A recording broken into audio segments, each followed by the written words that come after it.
இலங்கையில் இடம்பெற்றதாக கூறப்படும் போர்க்குற்றங்கள் தொடர்பில் சர்வதேச விசாரணை நடத்தப்பட வேண்டும் என தமிழக சட்டமன்றத்தில் இன்று ஏகமனதாக தீர்மானம் நிறைவேற்றப்பட்டுள்ளது. தமிழக முதல்வர் ஜெயலலிதா ஜெயராம் இந்த தீர்மானத்தை சட்டமன்றத்தில் சமர்ப்பித்திருந்தார். இந்த தீர்மானத்திற்கு ஆளும் கட்சி எதிர்க்கட்சி பேதமின்றி தமிழக சட்டமன்றத்தில் ஆதரவு தெரிவிக்கப்பட்டதாக இந்திய ஊடகங்கள் செய்தி வெளியிட்டுள்ளன. இலங்கை உள்நாட்டு போரின் போது நிகழ்த்தப்பட்ட மனித உரிமை மீறல்கள் மற்றும் இனப்படுகொலை குறித்து இலங்கை நாட்டிற்கு எதிராக ஐக்கிய நாடுகள் சபையின் மனித உரிமை குழு முன்பு எந்த அமெரிக்கா தீர்மானம் கொண்டு வந்ததோ அந்த அமெரிக்கா தற்போது இலங்கை போர்க்குற்றத்திற்கு உள்நாட்டளவில், அதாவது இலங்கை அரசே குற்றவாளிகளை விசாரித்து நடவடிக்கை எடுத்தால் போதும் என்ற கூற்றை தனது வெளியுறவுத்துறை துணை செயலாளர் மூலம் முன்வைத்திருக்கிறது. இது இயற்கை நீதிக்கு முரணானதாகும். 10/2/2015 அன்று இலங்கை வடக்கு மாகாண சபையில் இலங்கை தமிழர்களுக்கு எதிராக இனப்படுகொலை நடத்தப்பட்டது குறித்து இலங்கை அரசு விசாரணை மேற்கொண்டால் நீதி கிடைக்காதென்பதால் சர்வதேச விசாரணை நடத்தப்பட வேண்டும் என்று வலியுறுத்தி இலங்கை வடக்கு மாகாண முதலமைச்சர் திரு விக்னேஸ்வரன் அவர்களால் கொண்டு வரப்பட்ட தீர்மானம் நிறைவேற்றப்பட்டது.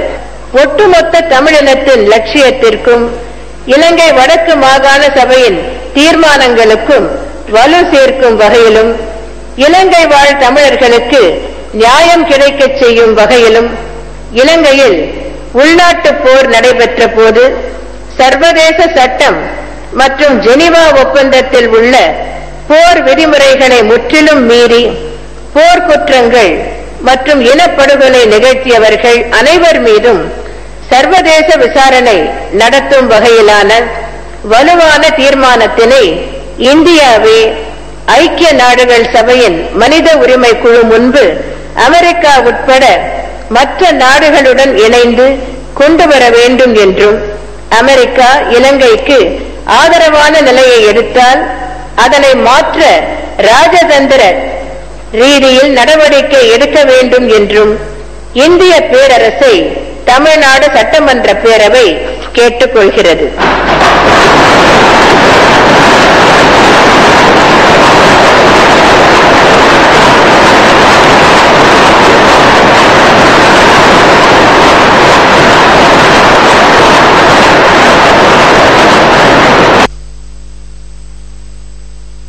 இதேவேளை போர்க்குற்றங்கள் தொடர்பில் சர்வதேச விசாரணையை வலியுறுத்தி அண்மையில் கிளிநொச்சியிலிருந்து யாழ்ப்பாணம் வரை நடைபயணம் மேற்கொண்ட வடமாகாண சபை உறுப்பினர்களான அனந்தி சசிதரன் மற்றும் எம் கே சிவாஜிலிங்கம் ஆகியோர் வடமாகாண சபைக்கு முன்பாக தமிழக முதல்வருக்கு நன்றி தெரிவிக்கும் பதாகை ஒன்றையும் ஏந்தியிருந்தனர்.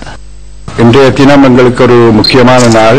இதுவரை காலமும் நாங்கள் பல விதங்களிலே பாதிக்கப்பட்ட தமிழ் மக்களினுடைய எதிர்காலம் பற்றி நாங்கள் யோசித்து என்னென்ன நடவடிக்கைகளை எடுத்துக்கொண்டு வந்தோமோ அதற்கு ஒரு பலன் கிடைப்பது போன்று சில நடவடிக்கைகள் நடந்துள்ளன. முதலிலே நாங்கள் ஜெயலலிதா அம்மா அவர்களுக்கு எங்களுடைய மனமார்ந்த நன்றிகளை தெரிவிக்க வேண்டும். எங்களுடைய பிரேரணையை மனதில் எடுத்து அதில் இருக்கும் உள்ளடக்கங்களை முன்னிறுத்தி அவற்றின் அடிப்படையிலே எங்களுக்கு சாதகமாக ஒரு பிரேரணையை கொண்டு வந்து எல்லோருடைய ஏகோபித்த ஒருமித்தலுடன் அதனை அவர் வெளியிட்டிருக்கின்றார். இதிலிருந்து இலங்கை தமிழ் மக்களும் தமிழ்நாட்டினுடைய தமிழ் மக்களும் ஒருமித்த குரலுடன் சர்வதேச விசாரணை ஒன்று இருந்தால்தான் போரினால் பாதிக்கப்பட்ட அந்த மக்களுக்கு நீதி கிடைக்கும் என்பதை வெளி உலகத்துக்கு எடுத்து காட்டியிருக்கின்றோம். இதிலே அறிக்கையில் மிகவும் ஆணித்தரமாக சில விடயங்களை குறிப்பிட்டாலும் நாடுகள் சேர்ந்து இவ்வாறுதான் செய்ய வேண்டும் அவ்வாறுதான் செய்ய வேண்டும் என்று குறிப்பிட்டால் அதற்கு ஹியூமன் ரைட்ஸ் கவுன்சில் அதற்கு இடமளிக்க வேண்டிய ஒரு நிர்பந்தம் ஏற்படக்கூடும்.